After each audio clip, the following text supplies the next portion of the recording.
بزرگ کا مشہور واقعہ ہے، ہجرت کر کر مدینہ شریف چلے گئے اور یہ طے کر کر گئے کہ اب گیا ہوں تو واپس نہیں آؤں گا، وہیں رہ جاؤں گا۔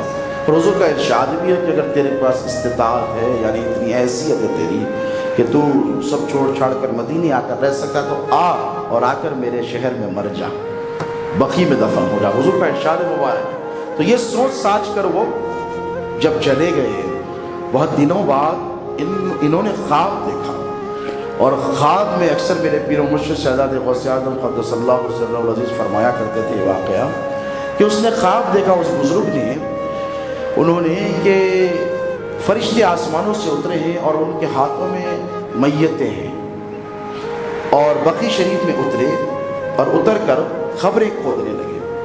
کچھ فرشتے خبروں میں سے بقیع کی مدینے کی لاشیں نکال رہے ہیں اور بازو رکھ رہے ہیں، اور کچھ فرشتے ہاتھوں میں جو میتیں لے کر آئے ہیں لاشیں وہ واپس خبروں میں ڈال رہے ہیں۔ یہ منظر دیکھ کر وہ پریشان ہو گئے اور کہتے ہیں کہ عالم خواب میں اس فرشتے کے پاس گیا اور جا کر پوچھا کہ جو مدینے کی مٹی میں دفن ہے، بقیع میں، جس کے لیے جنت کی ضمانت ہے، تو ان کی لاشیں کیوں نکال رہا ہے؟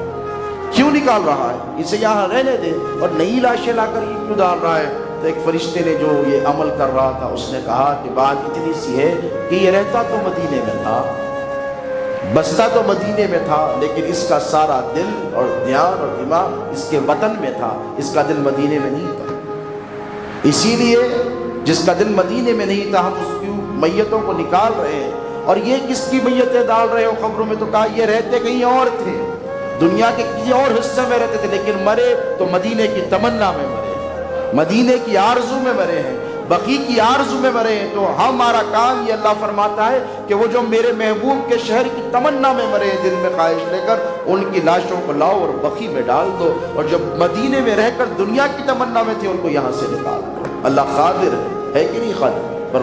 پروردگار قادر ہے۔